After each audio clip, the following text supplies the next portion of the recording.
Halo anak-anak, bagaimana kabar kalian hari ini? Semoga anak-anak semuanya selalu dalam keadaan sehat ya. Hari ini kita akan kembali belajar tematik. Nah, tetapi sebelum kita mulai belajar, anak-anak harus mengawali dengan berdoa. Anak-anak, hari ini kita sudah masuk di tema 1, subtema 3. Apa yang akan kita pelajari di subtema 3? Kita akan belajar bagaimana hidup rukun di sekolah. Perhatikan gambar berikut ya.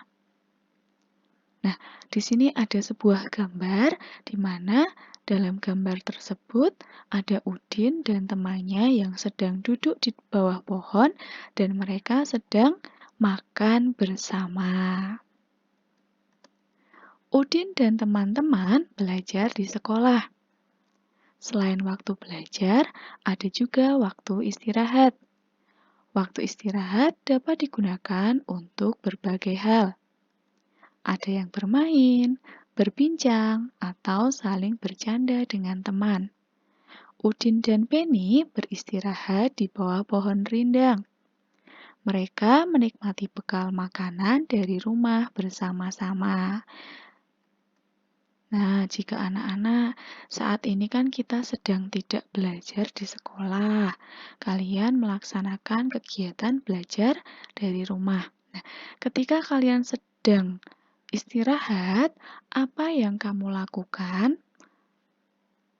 Apakah kamu bermain dengan temanmu? Nah, pasti ada anak-anak yang ketika waktu istirahat memilih untuk bermain dengan teman. Nah, kemudian bagaimana sikapmu ketika bermain dengan temanmu? Apakah kamu selalu rukun dengan temanmu? Nah, kita akan mempelajari di subtema 3. Apa yang akan kita pelajari pada pembelajaran 1 hari ini?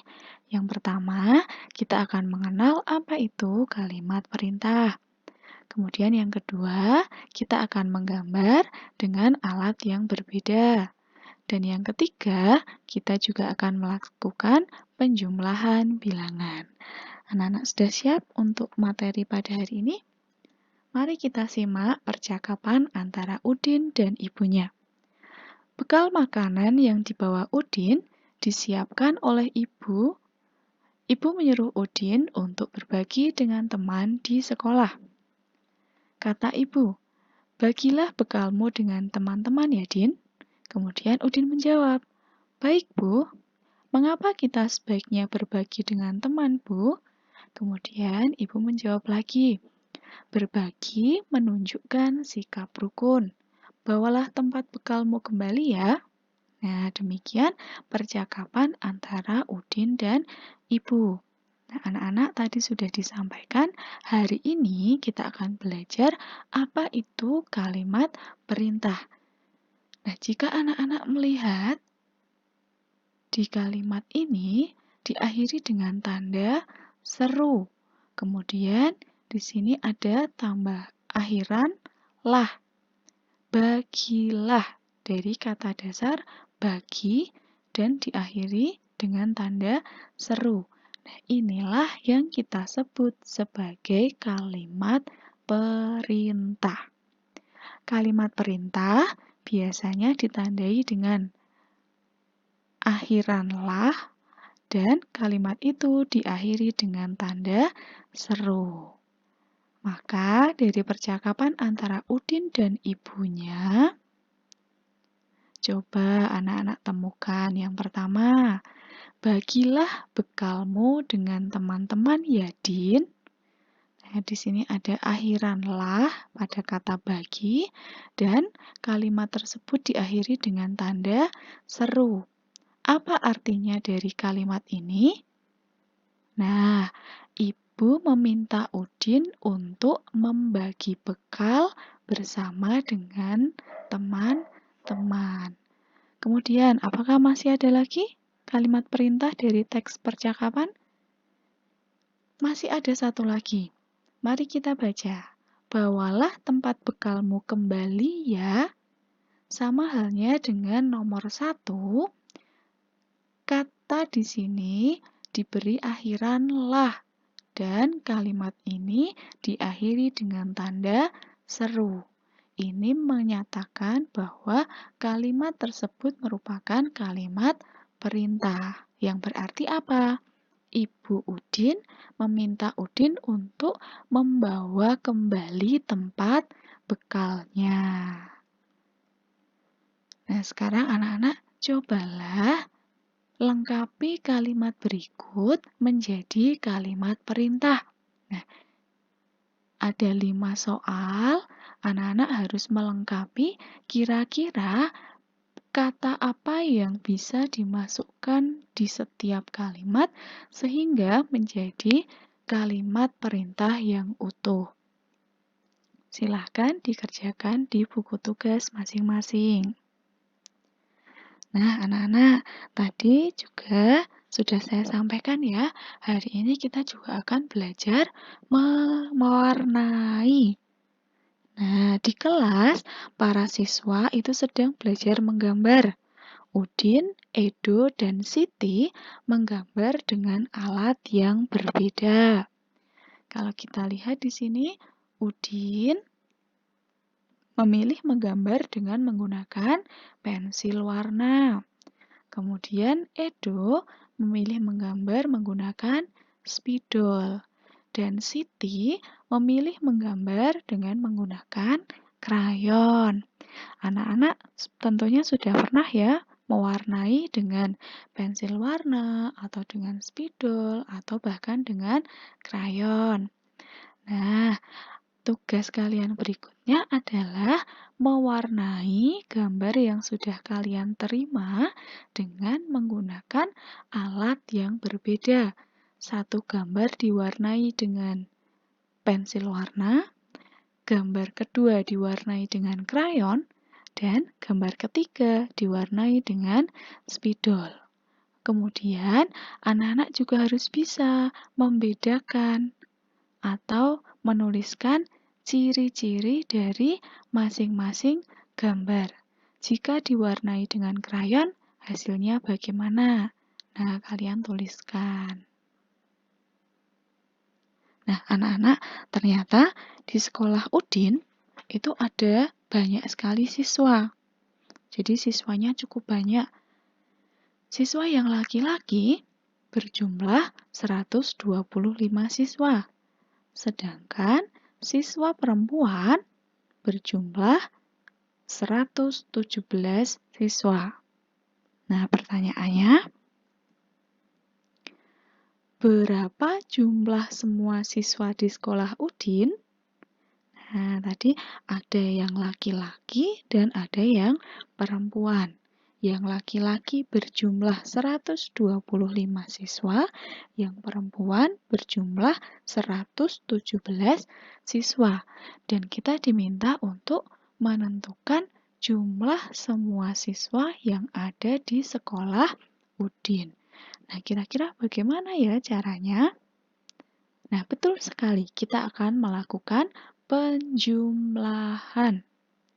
Anak-anak, penjumlahan bilangan itu bisa dilakukan dengan dua cara. Yang pertama adalah dengan cara panjang, dan yang kedua adalah dengan cara pendek. Sekarang kita akan melihat cara yang pertama, yaitu dengan menggunakan cara panjang. Dari soal tadi kita ketahui bahwa jumlah siswa laki-laki sama dengan 125. Karena cara panjang, maka ini kita uraikan. 125 sama dengan 100 tambah 20 tambah 5. Ini kita uraikan berdasarkan nilai tempat. Kemudian yang kedua, bilangan kedua 117. Kita uraikan berdasarkan nilai tempatnya. 117 sama dengan 100 tambah 10 tambah 7. Nah, karena kita akan mencari jumlah ini, maka ini kita tambahkan. Dari mana menjumlahkannya? Dari paling depan. 100 tambah 100 sama dengan 200. Kemudian 20 tambah 10. Puluhan kita tambahkan dengan puluhan, sama dengan 30. Kemudian satuan kita tambahkan dengan satuan. 5 tambah 7 hasilnya 12. Apakah sudah selesai? Belum. Masih kita lanjutkan. Nah, jika anak-anak perhatikan, di sini ada bilangan 12. Nah, 12 itu bisa kita uraikan lagi. 12 itu sama dengan 10 tambah 2. Nah, karena ini puluhan sudah kita uraikan, maka yang puluhan ditambah dengan puluhan. 30 tambah 10 menjadi 40. Nah, ketika kita sampai di sini hasilnya menjadi 200 tambah 40 tambah 2 sama dengan 242. Begitu anak-anak, ini untuk cara panjang. Kemudian cara yang kedua adalah penjumlahan dengan cara pendek. Bagaimana cara melakukan penjumlahan cara pendek? Nah, kedua bilangan tadi kita tuliskan 125 dan 117. Kemudian kita tambahkan. Nah, ini kita mulai dari nilai tempat satuan. Jumlahkan dulu satuannya. Di sini 5, di sini 7. Kita jumlahkan, hasilnya adalah 12. Nah, untuk penjumlahan cara pendek, ketika satuan itu dijumlahkan dan menghasilkan 2 angka, bilangan 2 angka, maka yang ditulis adalah satuan.